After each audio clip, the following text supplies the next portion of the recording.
Good evening. I'm Jessica Moore. And I'm Christine Johnson. Deposed Venezuelan President Nicolas Maduro and his wife made their first court appearance 2 days after they were captured in a U.S. military raid in Caracas. This morning, Maduro and his wife were shackled and transported via helicopter from the Metropolitan Detention Center in Brooklyn to the Wall Street heliport.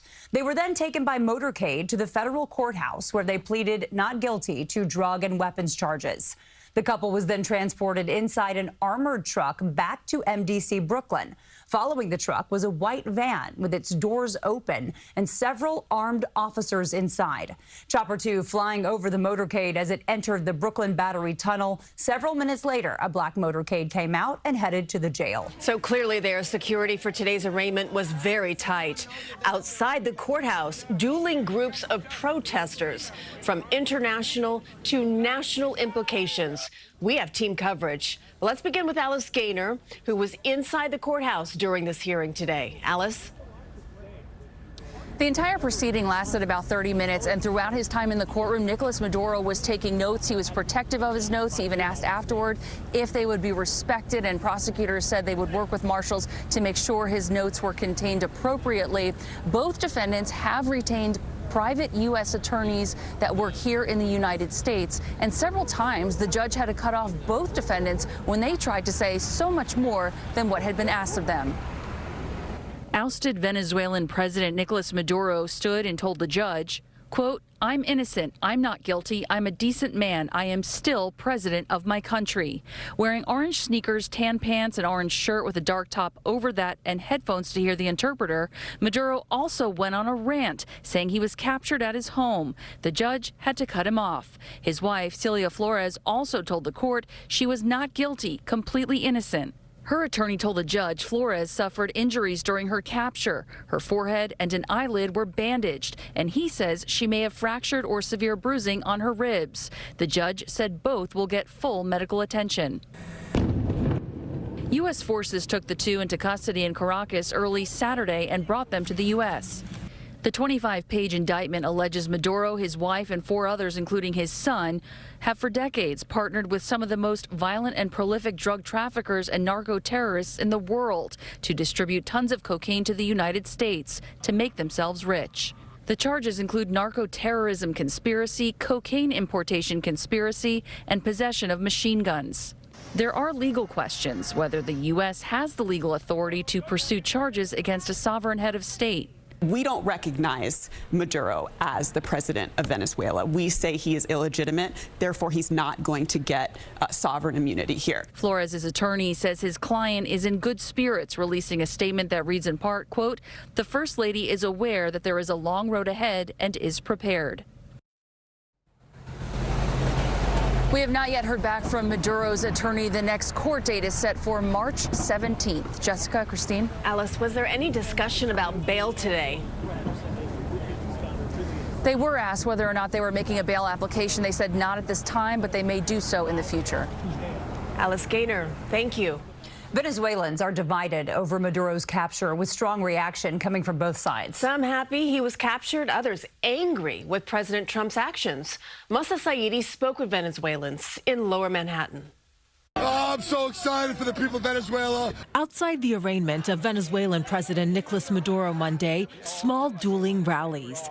Crowds both for and against Maduro's capture gathered as he made his first appearance in an American courtroom.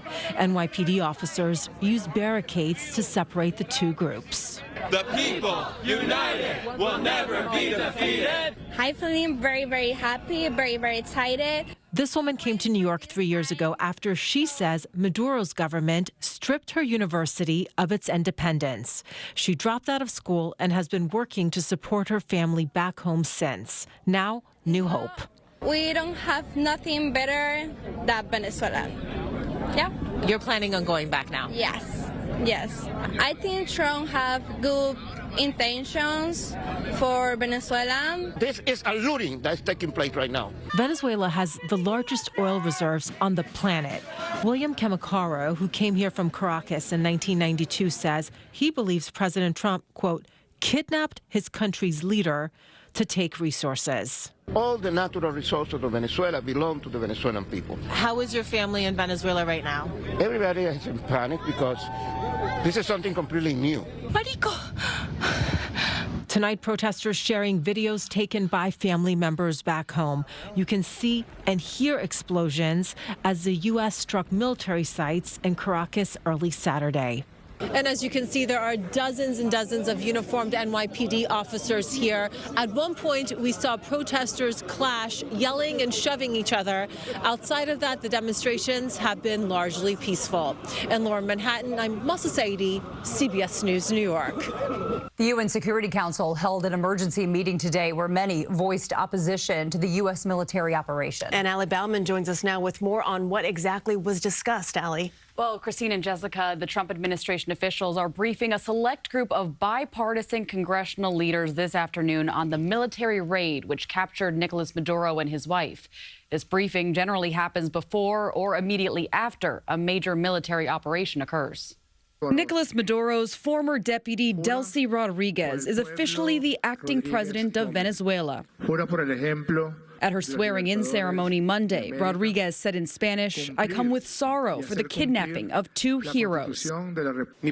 Maduro's son, who has not been arrested but is named as a co-conspirator in his father's indictment, said the U.S. capture of Maduro and his wife Celia Flores at their home in Caracas over the weekend violated Venezuela's sovereignty. The country's allies have also accused the Trump administration of violating the UN Charter. The United Nations Security Council discussed this Monday in an emergency session in New York. Remain deeply concerned that rules of international law have not been respected with regard to the 3 January military action. Adversaries and allies of the U.S. have voiced opposition to the weekend's military operation. Denmark recalls the foundational principle of international law that forbids states from threatening or using force against another state's territorial integrity and political independence. There is no war against Venezuela or its people. In defending the operation, U.S. envoy Mike Waltz likened Maduro to the leader of a terrorist organization rather than a legitimate head of state. Maduro unlawfully refused to peacefully cede power after the Venezuelan people voted him out of office in the 2024 election.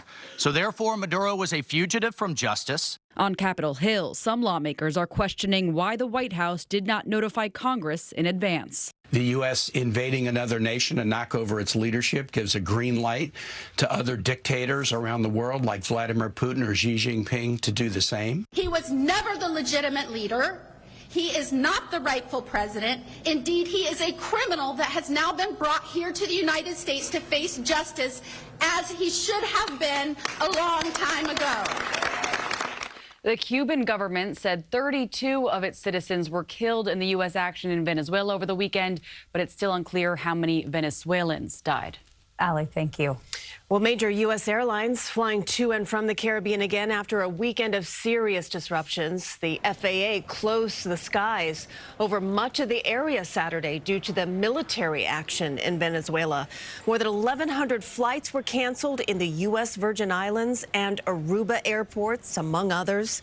Many Americans stuck there in the region, including one New York family who will now return home from Puerto Rico later this week. Continue to search frantically to try to get something, and even if it's small groups, break us up into smaller groups. And for right now, one person's getting out Tuesday, the other 4 of us are booked for Wednesday. Airlines are now adding service and also using larger planes to try to bring the remaining passengers home. The markets are reacting to Maduro's capture. Oil company stocks rallying, and the Dow Jones soared up nearly 600 points to close at a record. The S&P and the Nasdaq also closing up today. Venezuela is estimated to have the largest oil reserves in the world, but business analysts say that oil is difficult to extract and refine, meaning prices at the gas pump will not change, at least in the short term. Chevron is currently the only major U.S. oil company operating in Venezuela, and while others may look to invest, that would take time and billions of dollars of infrastructure investment. Do stay with us for the latest on Nicolas Maduro for an in-depth look at the judge overseeing the case and a live blog of what happened inside the courthouse. Head over to CBSNewYork.com.